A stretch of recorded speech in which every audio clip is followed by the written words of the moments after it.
बिस्मिल्लाहिर्रहमानिर्रहीम। अस्सलाम वालेकुम। कौन कहता है कि कलेजी गलती नहीं है, मसाला काला हो जाता है या इसमें से स्मेल आती है या फिर बच्चे नहीं खाते हैं।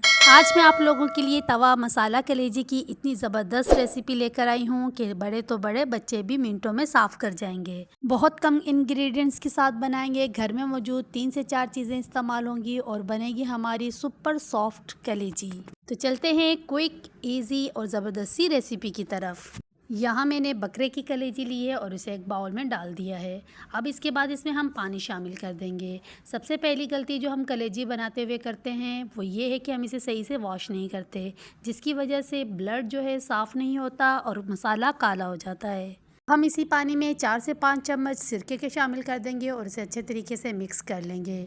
1 से 2 मिनट के लिए इसे भिगो कर रख देंगे ताकि इसका एक्स्ट्रा ब्लड सारा अच्छे तरीके से साफ़ हो जाए। थोड़ी देर बाद हम इसे चेक कर लेंगे। ये देखें, इसका सारा ब्लड रिमूव हो गया है और कलेजी कितनी ज़्यादा साफ़ सुथरी हो गई है। अब एक पैन लेंगे और उसमें हम घी या ऑयल शामिल कर देंगे। यहाँ मैंने आधा कप घी का लिया है। फ्लेम को ऑन कर देंगे और गर्म तेल में हम कलेजी शामिल कर देंगे। सिरके वाले पानी से धोने के बाद मैंने 1-2 बार इसे मज़ीद धो लिया था ताकि ये अच्छे तरीके से साफ़ सुथरी हो जाए। फ्लेम को लाइट कर देंगे और कलेजी को हम अच्छे तरीके से मिक्स कर लेंगे यहाँ तक कि इसका कलर चेंज हो जाए। जब कलेजी का कलर चेंज हो जाए तो हम इसमें अदरक लहसुन का पेस्ट शामिल कर देंगे। यहाँ मैं 2 बड़े खाने के चम्मच भरकर अदरक लहसुन इसमें शामिल कर दूँगी। इसे हम मिक्स कर लेंगे और इसकी मज़ीद भुनाई कर देंगे। कलेजी की ये रेसिपी झटपट बनकर तैयार हो जाती है और बहुत कम इंग्रेडिएंट्स इसमें इस्तेमाल होते हैं। एक बार मेरे तरीके से कलेजी बनाकर देखिएगा, आपको ज़रूर पसंद आएगी।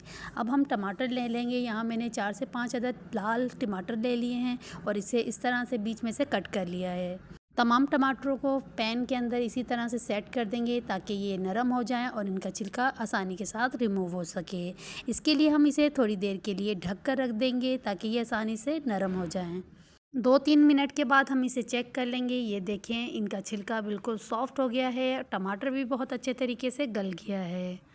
अब हम इस स्पैचुला की मदद से इसे हल्का हल्का प्रेस कर देंगे ताकि छिलका इस पर से उतर सके। अब चिमटे वगैरह की मदद से हम तमाम छिलकों को इसके ऊपर से रिमूव कर देंगे।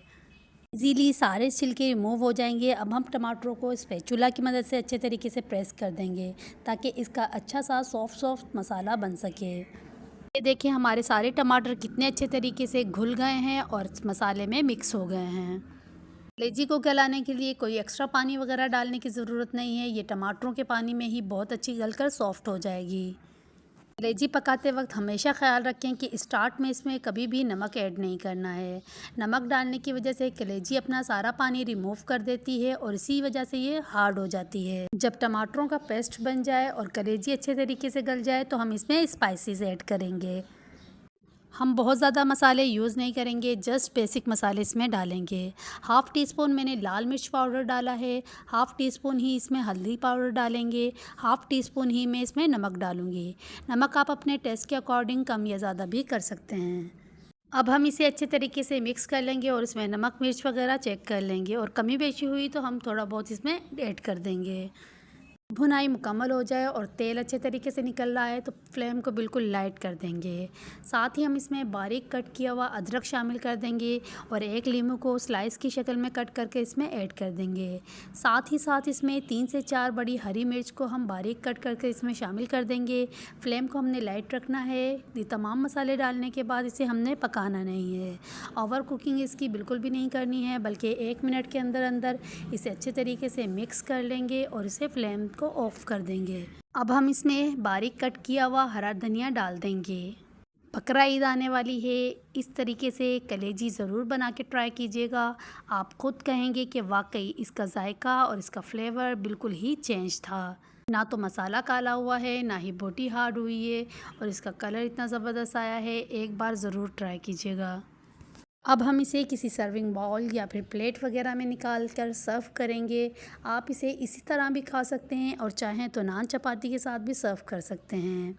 अगर आपको ये सिंपल क्विक रेसिपी पसंद आई हो तो वीडियो को लाइक करके चैनल को सब्सक्राइब कर दीजिए और बेल आइकन को प्रेस कर दीजिए। Thank you. अल्लाह हाफिज़।